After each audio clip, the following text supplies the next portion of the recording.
Time for the 49ers Rush Podcast.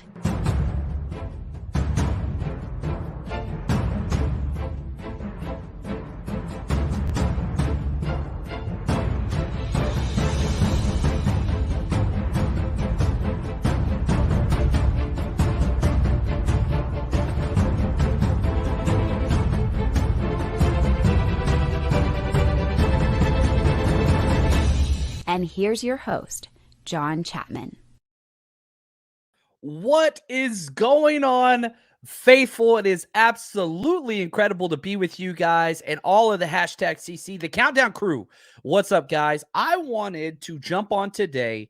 And first off, let me just say, I apologize. I've tried to do my best to take like a couple of days off after the end of the season. You know, we do this year round, which I love.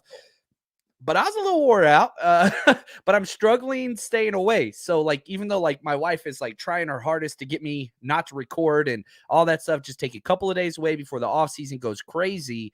I can't help it. I can't help it. And I love you guys, and I'm so glad to be here. And what I wanted to do is do just a crazy deep dive into these defensive coordinator candidates. So I spent all morning just going through and figuring out every single thing I can about these guys, who they played with, who they've coached with, what they've done, where they were, where their backgrounds are, kind of what their skill set is, all those things. And we're down to 3 guys. That's what we got. DeMeco's gone, which, you know, breaks my heart, but I'm so happy to see him. Kevin right here doesn't look like it's going to be Fangio. Nope. They have finally agreed. You got Fangio in the building, but he left and signed with Miami. Only $4.5 million per year, which is the top end of the spectrum for coordinators as far as that goes. But I don't know. It was close. Yeah, I think there's past there. There's so many reasons why maybe Fangio didn't work. The Yorks definitely got to play into that. The 3-4 to 4-3 thing, which I don't think is a big deal personally. I know Twitter and a lot of people have come out and spoken on that. I never saw that being an issue. It's an easy fix. I've coached 3-4. I've coached 4-3. It's not difficult. Everybody thinks it's a different scheme. It's not. It's just different alignment. Assignments are relatively the same. Not an issue. But for whatever reason, we don't know yet. Maybe something will leak out later. He chose Miami, or perhaps the 49ers chose one of these other 3 options. Sean, he said, "What's up, John? I've missed this already." Well, we're not going anywhere. We got you. Look at this. Dave, he's back. Miss you, John. You deserve it. Thank you, man. I appreciate that. So we still got Patreon stuff. We've got all that stuff going on. We are going to be having our Zoom hangout meeting this Friday. 5:30 p.m.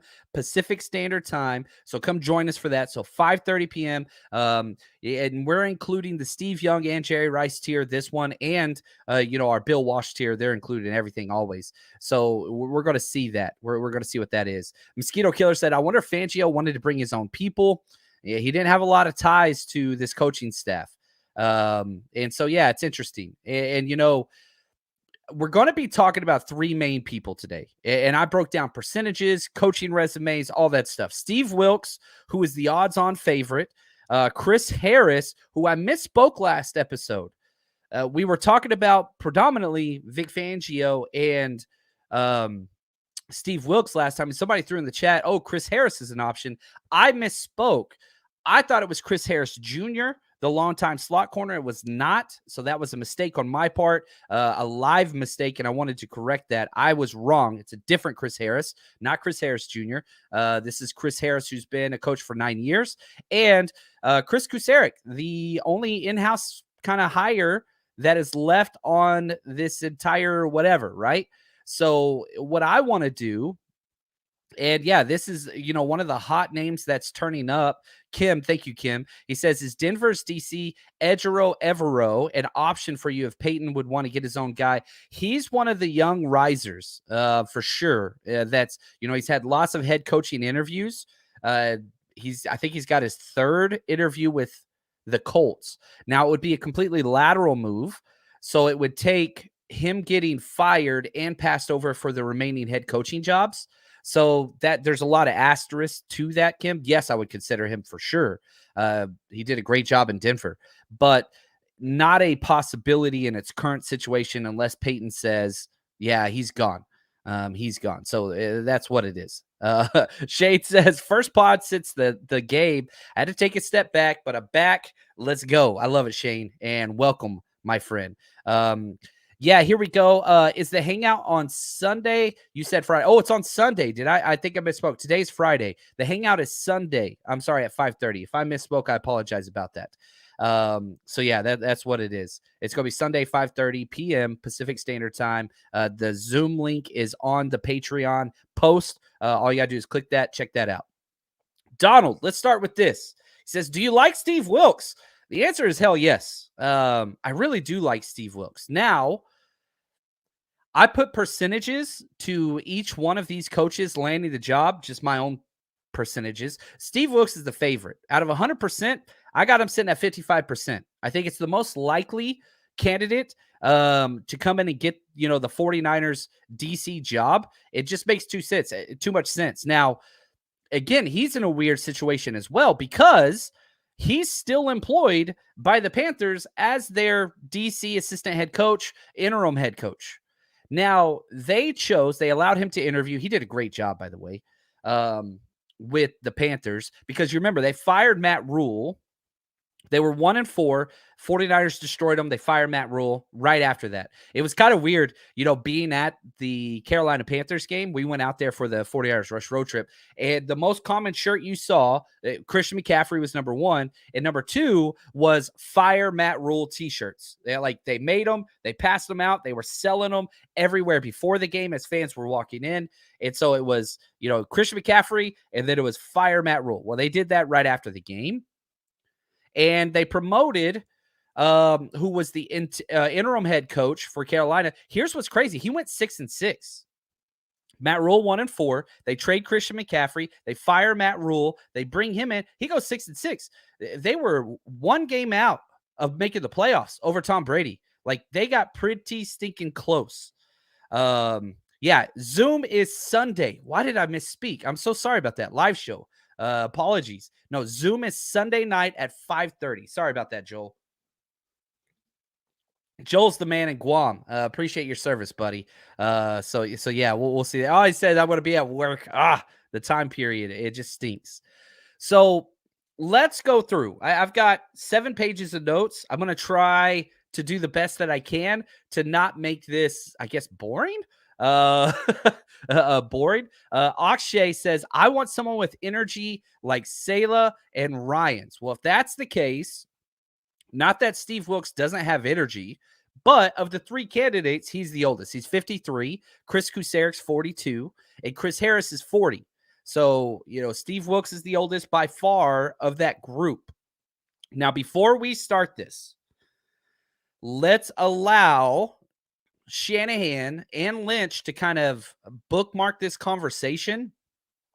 This is just a quick whatever, but let's do the farewell to DeMeco first to allow this to take place. Love DeMeco, one of the best coaches I've ever been around, best people I've ever been around. Him and Jamila mean the world to us, and really wish they weren't going, but it's more than deserved and more than earned, and I think they made the best hire that was by far available, because DeMeco is going to be a great one. He already has been. I love our defensive staff. I love our defense. Trying to get something where we don't have to turn much over. I would love to keep our same staff. So I'm going to talk to some guys on our staff. I'm going to talk to some guys outside of our staff, and hopefully whichever way we decide to go, whether we bring in a new guy or not, that it's someone who can work with who we have and what we've accomplished here, because I love the scheme that we run, and I feel the foundation we have on the D-line, at linebacker, at corner, at safety. I think our players fit very well in it too. So hoping to find someone who fits with us personality-wise and scheme-wise. And I think all 3 of these guys fit. Steve Wilkes, 27 years as a coach. The dude's been around for a long time. And I've got him 55%. 55%. He's got to be the favorite. He's a hell of a dude. Everywhere he goes, he's been successful. And his resume is just crazy. He played football at Appalachian State. He was a wide receiver and defensive back Kind of played both those. And he just worked his way up, started D2. He worked at Johnson C. Smith as defensive coordinator back in 95 and 96. That's a HBCU school. Then he went to Savannah State, DC again for 2 years, another HBCU. Then he started to kind of climb, and this was probably his from 2000 to 2004, which is 5 years, 5 seasons, had a new job every year.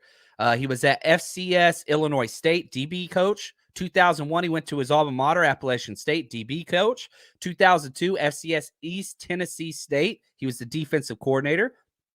2003, Bowling Green, DB coach. Then Notre Dame in 2004. And this is kind of when he showed up big.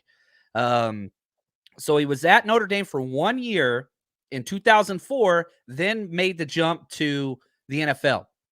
Never kind of looked back from that point. Well, he did have 1 year back, but goes to the Washington Redskins from 2005.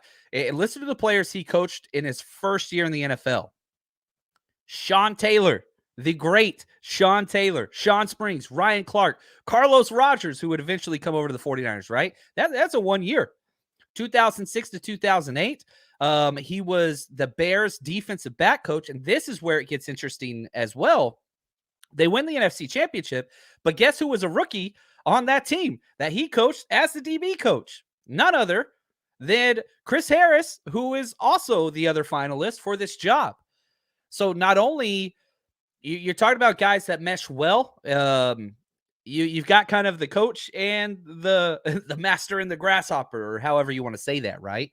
So I thought that was interesting. I never knew that, but as I'm going through their teams, their resumes, and all those things, I'm just like, ooh, there's some overlap here. Now, whenever he was with the Bears, he was there for 3 years. Like I said, they got to the Super Bowl that year with Rex Grossman, Coach Brian Urlacher, Peanut Tillman, Coach Chris Harris, lots of other studs, and another person, which I think is important, Brian Griese, the 49ers' current quarterback coach, was the backup quarterback for that Bears team. So he knows. It's very simple whenever you have guys in-house that know each other and have been to war together. I think that's important. I just think that's important. Now, keep tagging me in the comments if you guys got something you want me to go over. Let me finish. I'm flying solo today, so let me finish his resume. Then I'll get to the next round of questions because I don't want to break it up too much. I want to make sure that it's listenable. Digestible is probably the right word. Now, from the Bears, he goes to the Chargers, the Steve Wilkes, 2009 to 2012. Coached Eric Weddle, Quentin Jammer, one of my favorite all-time players in college in the NFL. I love Quentin Jammer. And Takeo Spikes, another longtime Niner, right? Then he goes, probably his most prominent role was 2012 to 14, where he joined the Panthers, and he's going to be there for a long time. For the first 3 years, DB coach, got promoted. 2015 to 16, Panthers assistant head coach and DB's coach. That's when they won the NFC Championship, went to the Super Bowl. 2 times in the Super Bowl. Sorry, did not win either. That's the Cam Newton fumble, whatever else. Now, during his time there, John Beeson, Coach Thomas Davis, Coach Luke Kuechly. Like, the dude has been around just some great things. And in 2017, again, he was the DC. So if you're looking for experience, if you're looking for kind of way to motivate players and all that kind of stuff and who he is, this dude's got it in spades. Now, after that happened, he got his first head coaching job, the 2018 Cardinals. You guys all remember this. He got 1 year. It was awful. This was the Josh Rosen starting quarterback. It was bad. It was really bad. Chandler Jones did have 13 sacks under him. He drafted Budda Baker. Also, negative, I don't want to just do positive stuff. He was responsible, or at least he was the head coach, when Hassan Reddick was playing linebacker instead of pass rusher. That's something that bothered me, but he rights that wrong later on in his career. He gets fired after 1 year. Kingsbury comes in, and the rest is history there. After that, he goes to the Browns. He's the defensive coordinator for the Browns in 2019. That's the Myles Garrett suspension year. You remember the whole Mason Rudolph, all that stuff, whatever else. But before Myles Garrett got suspended, 10 sacks in 10 games. Denzel Ward, amazing corner. Olivier Vernon. Like, he has been around studs. He took a year off in 2020. Then he went back to the Panthers this last year, 2022, defensive game coordinator, all that kind of stuff, promoted to interim head coach. And probably most important is Brian Burns. And this just came out yesterday. Brian Burns is probably the second best defensive player, or third behind Max Crosby. You had Nick Bosa, Max Crosby, and Brian Burns, three just elite pass rushers. Montez Sweat, you want to throw in there. Quentin Williams, who's a defensive tackle. Like, that was such a good draft, but Bosa's by far the best, right? Well, Brian Burns said this just yesterday about Steve Wilkes. So here we go. Quote, Steve Wilkes is a great man, in my opinion. One of the main things about him is that I think he cares more about us players as humans than just as players. That's the main thing about Wilkes. Like, he taught me a lot. He kind of just like fit me into that father role for me. He's a genuine person, end quote. So if your whole thing is culture and consistency with what the 49ers continue to build inside and out, Steve Wilkes fits it to a T. You look at the coaches he's coached under. Some are funny. Some are impressive. Joe Gibbs, Freddie Kitchens. Oh, my gosh. Matt Rule, not good. Ron Rivera, Lovie Smith, Norv Turner. The names, the tree, the education, the leadership. This dude's been a head coach twice now for short periods, but the dude went 6-6 with one of the worst rosters in the NFL this past year and almost got into playoffs. And like, he did a hell of a job. He should have got that job over Frank Reich. That was a really, really bad decision. I like Frank Reich, but I really do like Wilkes. And it's kind of, what is your flavor? If you want consistency and philosophy defensively, Steve Wilkes is your guy over anybody else.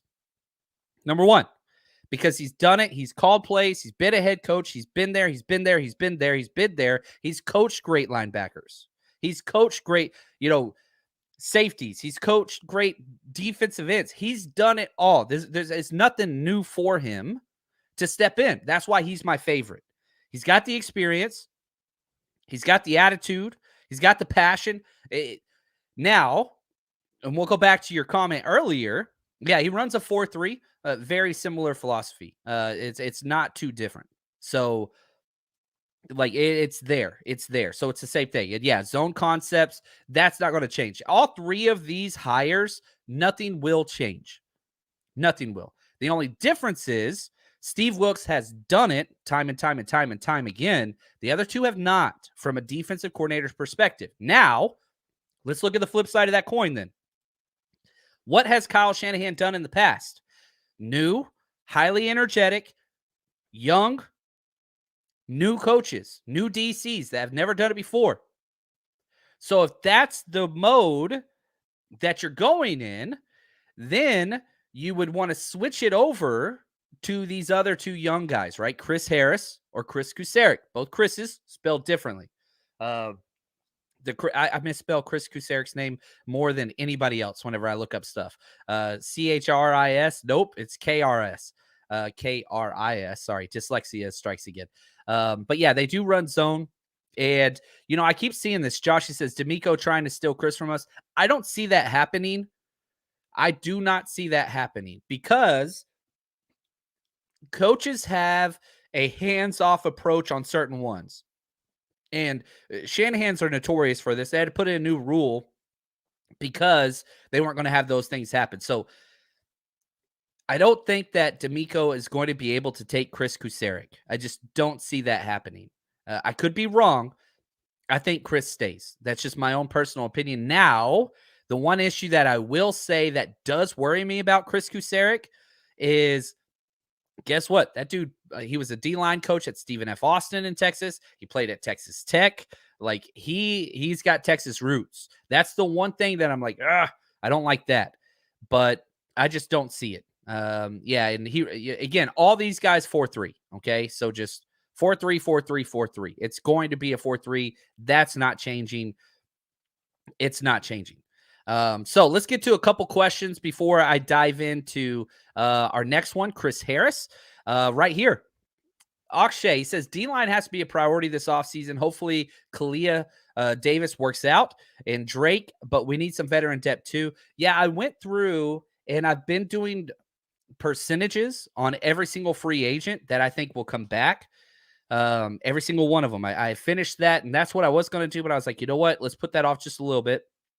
Let's focus on the moment. Where are the 49ers? We're trying to get a new DC. Let's focus on that.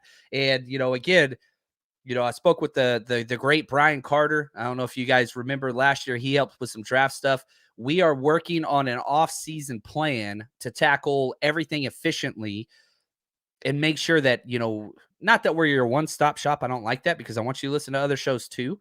It's not like a competition thing. Like, I want you to get a wide range perspective, but I feel like in order to be kind of the head of this show, I want to make sure that you're covered. If you did just listen to one, not that I'm saying just listen to other ones, subscribe to other ones, please. That's very important. We're family. There's enough places for everybody, but I want to have you covered. So free agency, salary cap, draft, 90-man roster. We're going to do it all. We're not going anywhere. We're going to be here all year, baby. We're not going anywhere. So we'll cover a little bit more of that. No doubt about it. Mosquito Killer, I just hope we get an edge player to complement Bosa. Yeah, Arden Key's probably been the best that we've had. I could be wrong on that, but, D Ford I don't put in that category just because we didn't see it near as much. But, yeah, I'm with you. John, what's up? He says, 2 questions. Is there any chance that Chris leaves for Houston? I don't think so. I just don't see it. I sure hope not. If Wilkes comes in, do you expect him to bring a player or two from Carolina?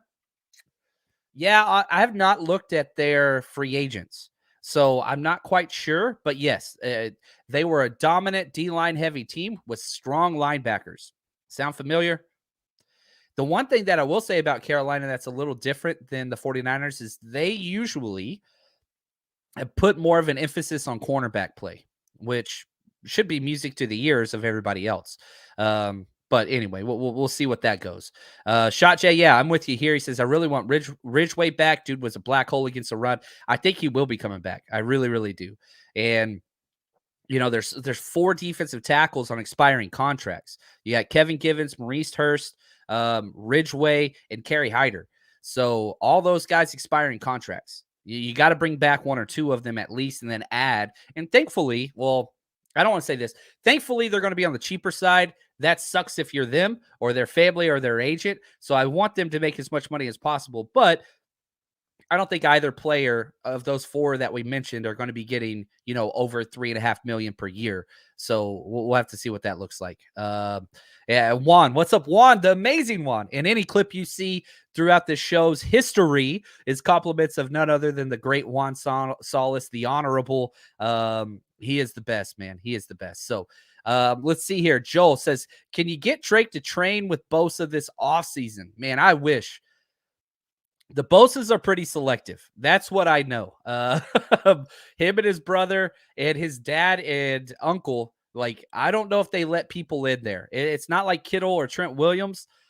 They kind of do their own thing. And I don't know if I don't expect that to change. But yes, I would love that. I wish Bosa was our strength and conditioning kind of coach. I would prefer that. Right here. Actually, are we banking on Womack to take on that nickel spot? I do not see Jimmy Ward coming back. And if you watch his Instagram live, again, he just continues to say that ain't happening. But a lot of that depends on Emmanuel Mosley. Early on, yes. I think long-term, I expect Mosley to come back this year, and I do expect him to start some games this year, probably half point on. But ideally, Charvarius Ward, Mosley, your outside guys, put DeMeco back, Diamador Lenore back in that slot. But early on, yes. Womack, I see as that slot guy, and I really want to see that. I really, really do want to see that. And yeah, Lenore at nickel, that's where he should be. And I do think that we are going to sign E-Man. I don't want to spin the whole, I want to focus as much on DCs as possible today. We're going to be kind of showing that. We'll be going through that. And yeah, Josh, he says, thanks for a detail on Steve Wilkes' resume. And yeah, right here, Josh, Steve Wilkes just doesn't show any emotion. Man, I've had coaches who are emotional roller coasters on the sideline.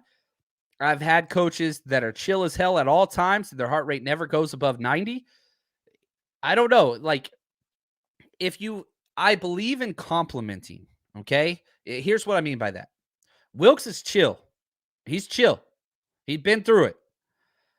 So if you have that chill DC or head coach, then you need the crazy position coaches, right? The Chris Kuseric, who I think is coming back and might even get the DC job. So I want to compliment. I want both and, not either or. I know the cameras only show us the defensive coordinator or the head coach. That's all we ever get. But yeah, he's not your fire rah guy. So that would be, a delineation from what the 49ers have had at that position. No doubt about it. But what he does bring, which we have not had, and this is factual, is experience. The dude's got more experience than it's not even close. I mean, the dude literally, look at Chris Harris. He's coached for 9 years. Nine. That's it. 27 versus 9, right? So that's kind of, it's just different. It's just different. It's not bad. It's not wrong. It's just different. It's just different. So, before we jump over into our next candidate, we're going to detail all three of them today. So, just buckle up. We got you, baby. But before we do, I want you guys to look good. And here's how you look good. Excited to announce a new partnership for all of your 49ers swag, homage.com. You can use the link in the description of this video or podcast, whatever you're listening or watching to, HOMAGE.com. And not only do they have all of your 49ers gear, hoodies, t-shirts, all that stuff, if you use our promo code 49ERS, guess what? You get 15% off your entire order. You remember NFL Blitz, the video game? Get Debo decked out in the Blitz gear. They've got hoodies. They've got jackets. They've got the old NBA Jam logos for Steve Young and Jerry Rice with all the attributes on there. I wear Homage t-shirts all the time, and if I'm ever around Niners fans, I get the most comments. It's absolutely incredible. So check it out. And if you're just wanting to get somebody for something that's not a Niners fan, they've got other team pages too, pop culture, all kinds of stuff. Check it out. Homage.com. Use promo code 49ers for 15% off your purchase. All right. A couple other questions before we jump into Chris Harris. Fable says, do we still own the rights to Donovan West? I do not believe so. He was not one of the reserve contracts to my knowledge. He was cut well before the season started, and they did not bring him back. They seemed very, very happy with their other options at the center position. I hate to say it, I don't think he's picked up by anybody currently. I could be wrong, and I hope I am. I remember his film. I had a 4th-round grade on him. But yeah, for some reason, they got rid of him quick, and they did not bring him back. So, so take that for what you will. Dave, if Gibson doesn't come back, maybe Ward sticks around to make 10 years with the team. I want him to be a decade member, Jimmy Ward. I love him. The team loves him. It ain't happening, guys. It's not happening. It's his last contract probably of his career. Even if Gibson doesn't come back, I wouldn't be surprised if Ward said no. But I don't know. I could be wrong.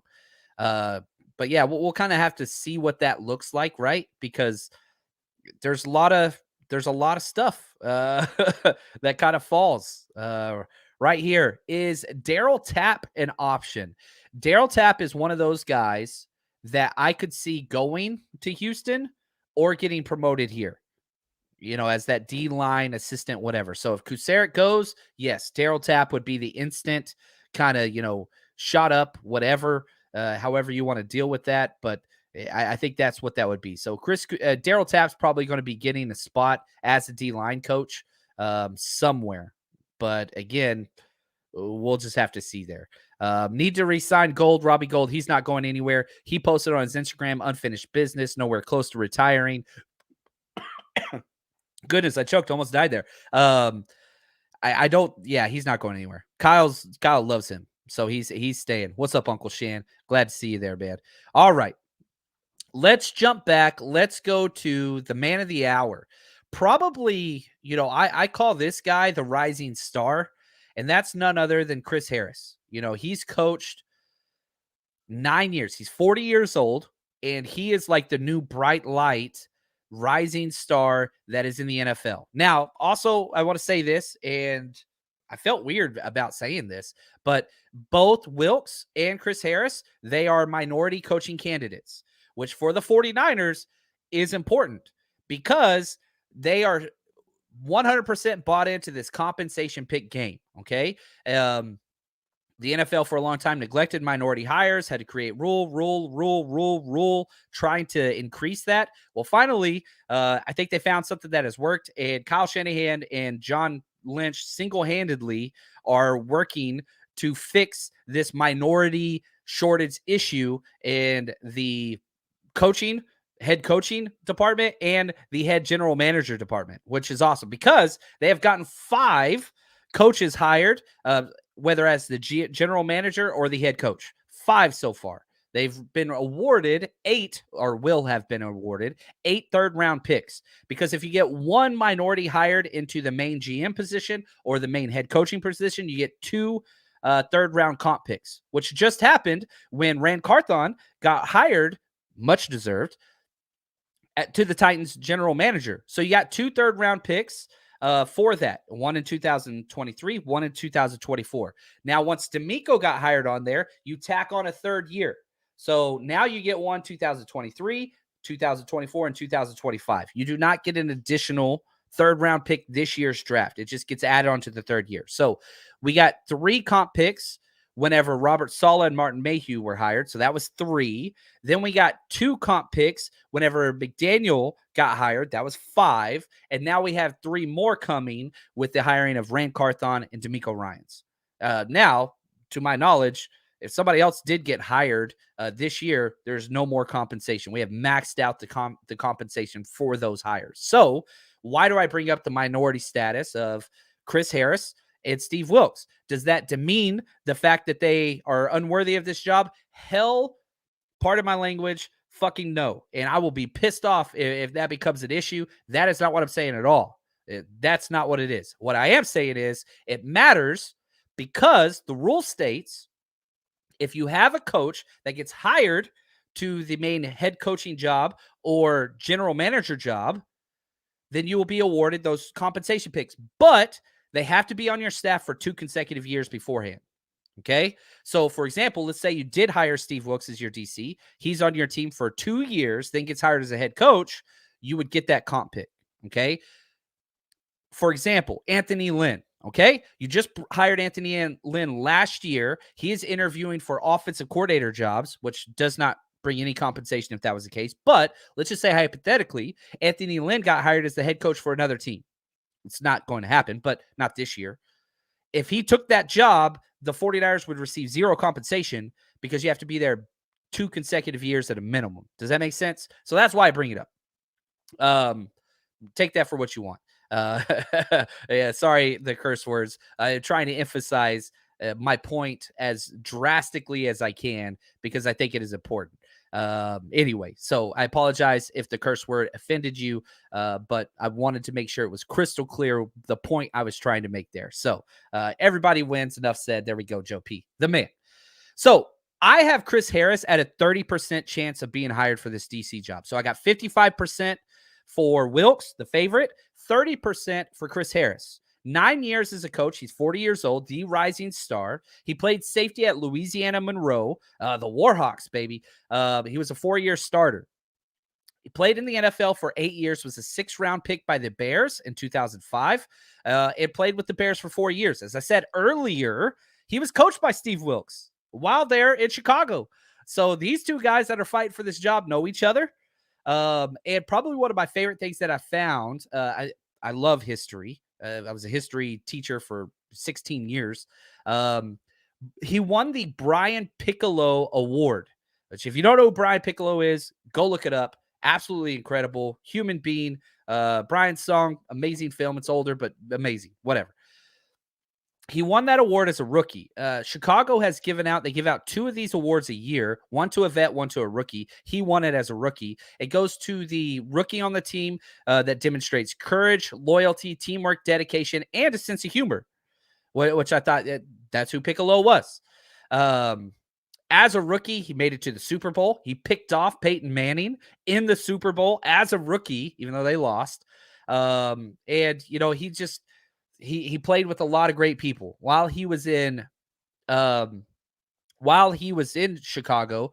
Obviously played with, Brian Urlacher, Charles Tillman, Lance Briggs, just to put a few names out there. He was a second team All-Pro in 2010 and led the NFL later on in forced fumbles. He had 7 forced fumbles in 2007 with the Panthers. Played with Charles Tillman. The peanut punch. You guys saw Dre Greenlaw going at that ball, right? This dude's going to teach turnovers. Everywhere he has been has had nothing but turnovers. Played with Josh Norman. Yeah, I hate Josh Norman, but this dude, everywhere he goes, turnovers, which I love. You want energy? This is your energy guy. Not near as much energy as Chris Kuseric, which, let's just be real, I don't think anybody has as much energy as Chris Kuseric. None. 0. So if you're looking at your energy scale, it's Kuseric, boom. It's Harris, 2. And then at the bottom would be Wilkes. So if that's something that, if you want that fire, whatever, that would be your order, right? If you're looking for experience, Wilkes. Now, let's stick with his playing/coaching career. I got a lot more to go. While he was with the Panthers, he got traded from Chicago. This is what's funny. He got traded from Chicago to the Panthers. Then a couple years later, gets traded back from the Panthers to the Bears. Everybody wants him. It's just what it is. So he got traded for a 5th rounder the first time, which is interesting because he was a 6th-round pick. So he was a 6th-round pick in 2005. Then he got traded for a 5th-round pick a few years later. Then he gets traded for linebacker Jamar Williams back to the Bears. While he was with the Panthers, played with John Beeson, Thomas Davis, Julius Peppers. Why am I putting those names out there? This is a guy that's going to have to handle and coach and be around Nick Bosa, Fred Warner, right? Hufunga, Charvarius Ward. So the name dropping that I'm doing here, even though, okay, somebody's asking, well, who cares who he played with? He has to know and see and demonstrate how other coaches in the past have handled these superstars to be productive. And probably the most important thing, how not to do that. You guys know me. I'm a jerk. I'm an a-hole. I learned my lessons in life from people I dislike. That's just my nature, right? Why am I a 49ers fan? Because I couldn't stand my stepdad, right?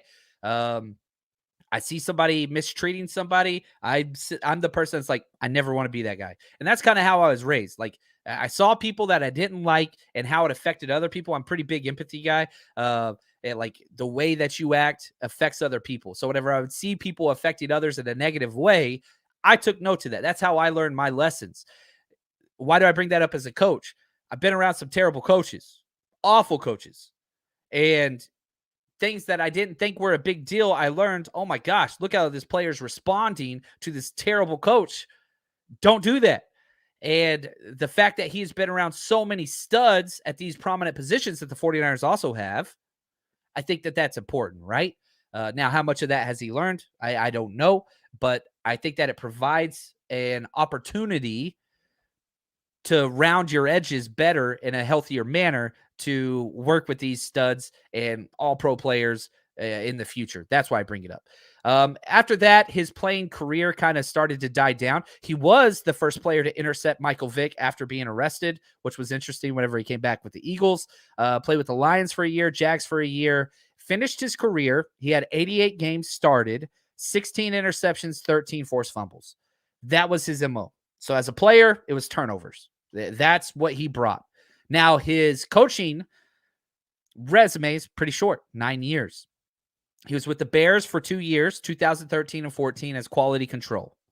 2015, he took a year off. John Fox comes in, he said he didn't want him, and kind of threw him to the scrap heap, took a year off. Comes back the following year, 2016 to 19, Chargers DB coach.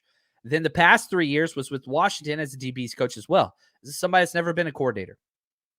He's a rising star. The Titans reached out to give him a promotion. They wanted to hire him as a higher passing game coordinator, I believe. But the 49ers jumped in and said, whoa, we want to interview him for a DC job. Also, the Bears have reached out as well. So he's a highly sought after, young, energetic coach. That's where he is. Now, from what I'm reading on Twitter and a lot of the rumors around, if the Niners don't offer him the DC job, he's expected to land in Tennessee. So anyway, you can kind of see what that is. Now, that's all the research I found on him. I like him. Again, the percentage I give him, 30%. So I got 55% Wilkes, 30% Harris. And even if we don't hire Harris, this is a dude that you're going to hear of. He's going to be a DC eventually. I'm just telling you.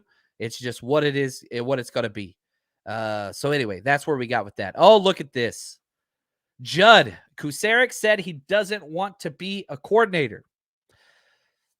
That's first thing I got on my notes. I have the clip somewhere. I got to go find it. I don't have it downloaded on this platform currently, but he's come out and said, Chris Kuseric has come out and said repeatedly, I don't want to be a coordinator. I'm very happy where I am. I know what I'm good at, and I want to stay with that. Quality of life is important, whatever. And I again, as a former defensive line coach, it is tough to make the transition from D-line to DC because you got to know coverages. You got to know all that stuff. As a D-line coach, you don't give a damn about coverages. You don't work coverages. Maybe sometimes you do a fire spot zone, but all you're doing is saying, okay, my 3 technique on the right side, you drop hook to curl 5 to 7, 5 and 7, right? 5 yards deep or 7 yards deep, 5 yards outside. Like that's it. Or you say, all right, my left 9 technique, you got to flare. You got to stay with the flare if a back comes out to your side in the flats. Like that's it. Quarters makes no sense to you. Is it complex? No, but have you coached it, right? Have you implemented the practice, all those different things to get there? You haven't. Now, for me, I went O-line, D-line, to wide receivers, to linebackers, to secondary, to DC. So, it took me a while to figure those things out. Now, again, I'm coaching it's not small time, big time high school football in Texas, one of the largest programs in the country, but it doesn't matter. You got to know your run and pass fits. You got to know your coverages. You got to know all those things. And so it's interesting, right? Dave says, nice as a-hole. I know. I appreciate that. I love it. Do we have, look at this. We got Rams in the house. Ramalia, I could never say that right. Glock 9 Stafford is ready to go. Man, you might want to clean that gun, bro, because that dude, I hope he's okay. I'm glad that he's coming back. I'm glad that he is coming back, but I'm sorry. I don't know, man. We'll see what happens. We'll see what happens. Yeah, right there. Oh, John, right here. Yeah, thank you. I put this. I did mention this again. I want to put this on record again. I misspoke on the live show last time when somebody threw Chris Harris's name in. Chris Harris Jr. Yeah, I was wrong on the live show. Somebody threw it in the chat, and I said, oh, the player, the slot guy. Nope, that's not who this is. Chris Harris that we are working with now is not junior, and he played safety. So, yes, I mentioned that before, but that's what it is.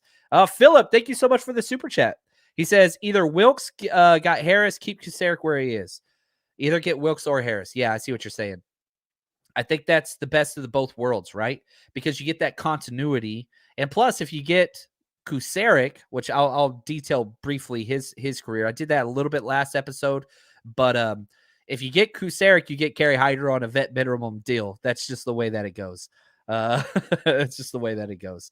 And yeah, right here. Tom Sula didn't work out for other reasons, but yeah, that was just terrible ownership. But I feel like they've righted their wrongs. I really, really do. And I don't think that this decision really has anything to do with the Yorks, especially after the Vic Fangio news kind of died out, which I don't even think that decision was up to the Yorks. The Yorks may have played a factor in their past, choosing Tom Sula over Fangio. But man, I'll be really honest. I think the Yorks are doing a good job by allowing Kyle and John to do what they want to do. and very, very happy with our ownerships at this current time. That's just how I feel. And yeah, probably the most common question today. What's up, John? He says, is DeMeco trying to poach Chris Kuseric? Every single team wants to take Chris Kuseric. The problem is if you take him, okay, two things. You can block this if you're trying to hire Chris Kuseric as a D-line coach. Kyle can say, no, that's a lateral move. We will not allow that to take place. You can do that in today's NFL. However, if DeMeco says, well, I want to make him assistant head coach, now you can't block it, right? If you're going to give him promotion, you can't do that. Or Kyle would have to say, fine, you're our assistant head coach, or match that, whatever. So I'm telling you right now, though, Kyle's saying you can't have him. You can't have him. He's not yours. He's not open. He's not leaving. Now, maybe Kuseric goes and says, Kyle, tugs at the heartstrings. Kyle, I want to go home. I want to go back to Texas. Let me go with DeMeco. I appreciate everything you've done for me.